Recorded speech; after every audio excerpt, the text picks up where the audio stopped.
الرحمن الرحيم. طه ما أنزلنا عليك القرآن لتشقى إلا تذكرة لمن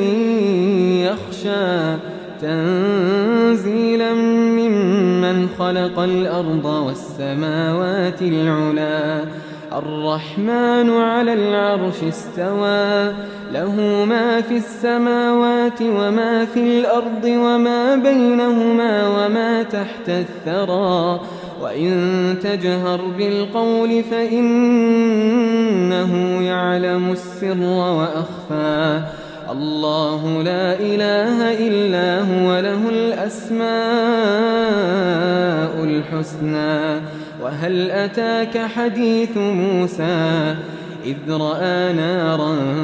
فقال لأهلهم كثوا إني آنست نارا لعلي آتيكم منها بقبس أو أجد على النار هدى فلما أتاها نودي يا موسى إني أنا ربك فاخلع عليك إنك بالوادي المقدس طوى وأنا اخترتك فاستمع لما يوحى إنني أنا الله لا إله إلا أنا فاعبدني وأقم الصلاة لذكري إن الساعة آتية أكاد أخفيها لتجزى كل نفس بما تسعى فلا يصدنك عنها من لا يؤمن بها واتبع هواه فتردى وما تلك بيمينك يا موسى قال هي عصاي أتوكأ عليها وأهش بها على غنمي ولي فيها مآرب أخرى قال ألقها يا موسى فألقاها فإذا هي حية تسعى قال خذها ولا تخف سنعيدها سيرتها الأولى واضمم يدك إلى جناحك تخرج بيضاء من غير سوء آية أخرى لنريك من آياتنا الكبرى اذهب إلى فرعون إنه طغى قال رب اشرح لي صدري ويسر لي أمري واحلل عقدة من لساني يفقه قولي واجعل لي وزيرا من أهلي هارون أخي أشدد به أزري وأشركه في أمري كي نسبحك كثيرا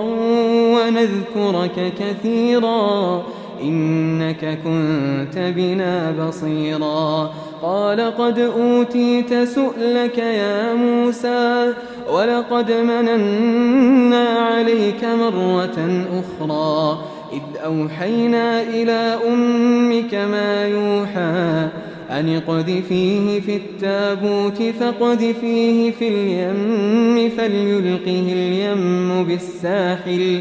فليلقه اليم بالساحل يأخذه عدو لي وعدو له وألقيت عليك محبة مني ولتصنع على عيني إذ تمشي أختك فتقول هل أدلكم على من يكفله فرجعناك إلى أمك كي تقر عينها ولا تحزن وقتلت نفسا فنجيناك من الغم وفتناك فتونا فلبثت سنين في أهل مدين ثم جئت على قدري يا موسى واصطنعتك لنفسي اذهب أنت وأخوك بآياتي ولا تنيا في ذكري اذهبا إلى فرعون إنه طغى فقولا له قولا لينا لعله يتذكر أو يخشى قالا ربنا إننا نخاف أن يفرط علينا أو أن يطغى قال لا تخافا إنني معكما أسمع وأرى فأتياه فقولا إنا رسولا ربك فأرسل معنا بني إسرائيل ولا تعذبهم قد جئناك بآية من ربك والسلام على من اتبع الهدى إنا قد أوحي إلينا أن العذاب على من كذب وتولى قال فمن ربكما يا موسى قال ربنا الذي أعطى كل شيء خلقه ثم هدى قال فما بال القرون الأولى قال علمها عند ربي في كتاب لا يضل ربي ولا ينسى الذي جعل لكم الأرض مهدا وسلك لكم فيها سبلا وأنزل من السماء ماء فأخرجنا به أزواجا من نبات شتى كلوا وارعوا أنعامكم إن في ذلك لآيات لأولي النهى منها خلقناكم وفيها نعيدكم ومنها نخرجكم تارة أخرى ولقد أريناه آياتنا كلها فكذب وأبى قال أجئتنا لتخرجنا من أرضنا بسحرك يا موسى فلنأتينك بسحر مثله فاجعل بيننا وبينك موعدا لا نخلفه نحن ولا أنت مكانا سوى قال موعدكم يوم الزينة وأن يحشر الناس ضحى فتولى فرعون فجمع كيده ثم أتى قال لهم موسى ويلكم لا تفتروا على الله كذبا فيسحتكم بعذاب وقد خاب من افترى فتنازعوا أمرهم بينهم وأسروا النجوى قالوا إن هذان لساحران يريدان أن يخرجاكم من أرضكم بسحرهما ويذهبا بطريقتكم المثلى فأجمعوا كيدكم ثم أتوا صفا وقد أفلح اليوم من استعلى قالوا يا موسى إما أن تلقي وإما أن نكون أول من ألقى قال بل ألقوا فإذا حبالهم وعصيهم يخيل إليه من سحرهم أنها تسعى فأوجس في نفسه خيفة موسى قلنا لا تخف إنك أنت الأعلى وألق ما في يمينك تلقف ما صنعوا إنما صنعوا كيد ساحر ولا يفلح الساحر حيث أتى فألقي السحرة سجدا قالوا آمنا برب هارون وموسى قال آمنتم له قبل أن آذن لكم إنه لكبيركم الذي علمكم السحر فلأقطعن أيديكم وأرجلكم من خلاف ولأصلبنكم في جذوع النخل ولتعلمن أينا أشد عذابا وأبقى قالوا لن نؤثرك على ما جاءنا من البينات والذي فطرنا فاقض ما أنت قاض إنما تقضي هذه الحياة الدنيا إنا آمنا بربنا ليغفر لنا خطايانا وما أكرهتنا عليه من السحر والله خير وأبقى إنه من يأت ربه مجرما فإن له جهنم لا يموت فيها ولا يحيا ومن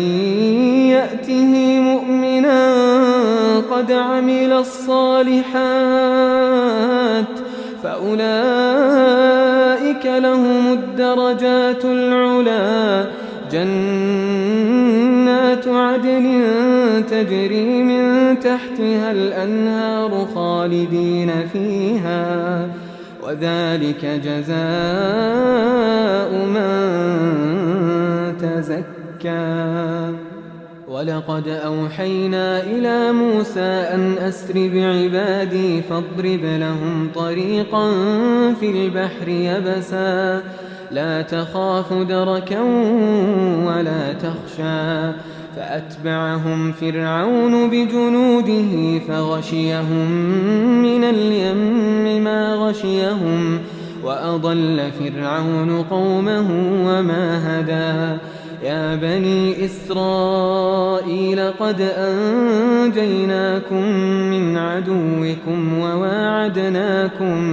وواعدناكم جانب الطور الأيمن ونزلنا عليكم المن والسلوى كلوا من طيبات ما رزقناكم ولا تطغوا فيه فيحل عليكم غضبي ومن يحلل عليه غضبي فقد هوى وإني لغفار لمن تاب وآمن وعمل صالحا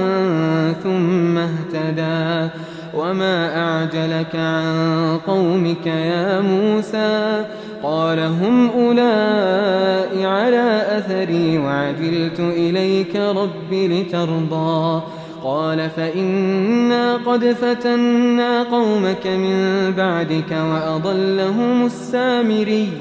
فرجع موسى إلى قومه غضبان أسفا قال يا قوم ألم يعدكم ربكم وعدا حسنا أفطال عليكم العهد أم أردتم أن يحل عليكم غضب من ربكم فأخلفتم موعدي قالوا ما أخلفنا موعدك بملكنا ولكننا حملنا أوزارا من زينة القوم فقذفناها فكذلك ألقى السامري فأخرج لهم عجلا جسدا له خوار فقالوا هذا إلهكم وإله موسى فنسي أفلا يرون ألا يرجع إليهم قولا ولا يملك لهم ضرا ولا نفعا ولقد قال لهم هارون من قبل يا قوم إنما فتنتم به وإن ربكم الرحمن فاتبعوني وأطيعوا أمري قالوا لن نبرح عليه عاكفين حتى يرجع إلينا موسى قال يا هارون ما منعك إذ رأيتهم ضلوا ألا تتبعا أفعصيت أمري قال يا ابن أم لا تأخذ بلحيتي ولا برأسي إني خشيت أن تقول فرقت بين بني إسرائيل ولم ترقب قولي قال فما خطبك يا سامري قال بصرت بما لم يبصروا به فقبضت قبضة من أثر الرسول فنبذتها وكذلك سولت لي نفسي قال فاذهب فإن لك في الحياة أن تقول لا مساس وإن لك موعدا لن تخلفه وانظر إلى إلهك الذي ظلت عليه عاكفا لنحرقنه ثم لننسفنه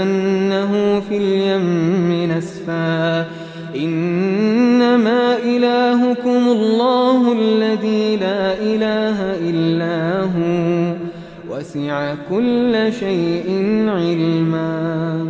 كذلك نقص عليك من أنباء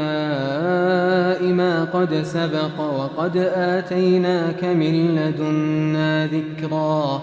من أعرض عنه فإنه يحمل يوم القيامة وزرا خالدين فيه وساء لهم يوم القيامة حملا يوم ينفخ في الصور ونحشر المجرمين يومئذ زرقا يتخافتون بينهم إن لبثتم إلا عشرا نحن أعلم بما يقولون إذ يقول أمثلهم طريقة إن لبثتم إلا يوما ويسألونك عن الجبال فقل ينسفها ربي نسفا فيذرها قاعا صفصفا لا ترى فيها عوجا ولا أمتا يومئذ يتبعون الداعي لا عوج له وخشعت الأصوات للرحمن فلا تسمع إلا همسا يومئذ لا تنفع الشفاعة إلا من أذن له الرحمن ورضي له قولا يعلم ما بين أيديهم وما خلفهم ولا يحيطون به علما وعنت الوجوه للحي القيوم وقد خاب من حمل ظلما ومن يعمل من الصالحات وهو مؤمن فلا يخاف ظلما ولا هضما وكذلك أنزلناه قرآنا عربيا وصرفنا فيه من الوعيد لعلهم يتقون أو يحدث لهم ذكرا فتعالى الله الملك الحق ولا تعجل بالقرآن من قبل أن يقضى إليك وحيه وقل رب زدني علما ولقد عهدنا إلى آدم من قبل فنسي ولم نجد له عزما وإذ قلنا للملائكة اسجدوا لآدم فسجدوا إلا إبليس أبى فقلنا يا آدم إن هذا عدو لك ولزوجك فلا يخرجنكما من الجنة فتشقى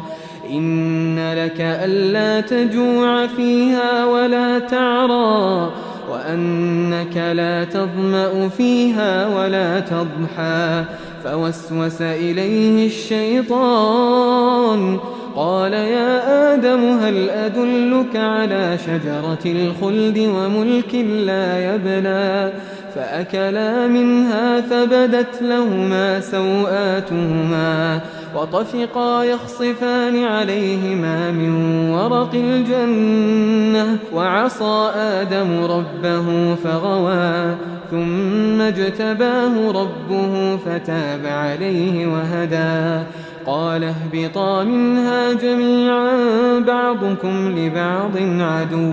فإما يأتينكم مني هدى فمن اتبع هداي فلا يضل ولا يشقى ومن أعرض عن ذكري فإن له معيشة ضنكا ونحشره يوم القيامة أعمى قال رب لم حشرتني أعمى وقد كنت بصيرا قال كذلك أتتك آياتنا فنسيتها وكذلك اليوم تنسى وكذلك نجزي من أسرف ولم يؤمن بآيات ربه ولعذاب الآخرة أشد وأبقى أفلم يهد لهم كم أهلكنا قبلهم من القرون يمشون في مساكنهم إن في ذلك لآيات لأولي النهى ولولا كلمة سبقت من ربك لكان لزاما وأجل مسمى فاصبر على ما يقولون وسبح بحمد ربك قبل طلوع الشمس وقبل غروبها ومن آناء الليل فسبح وأطراف النهار لعلك ترضى ولا تمدن عينيك إلى ما متعنا به أزواجا منهم زهرة الحياة الدنيا لنفتنهم فيه ورزق ربك خير وأبقى وأمر أهلك بالصلاة واصطبر عليها لا نسألك رزقا نحن نرزقك والعاقبة للتقوى وقالوا لولا يأتينا بآية من ربه أولم تأتهم بينة ما في الصحف الأولى ولو أنا أهلكناهم بعذاب من قبله لقالوا ربنا لولا أرسلت إلينا رسولا فنتبع آياتك من قبل أن نذل ونخزى قل كل متربص فتربصوا فستعلمون من أصحاب الصراط السوي ومن اهتدى.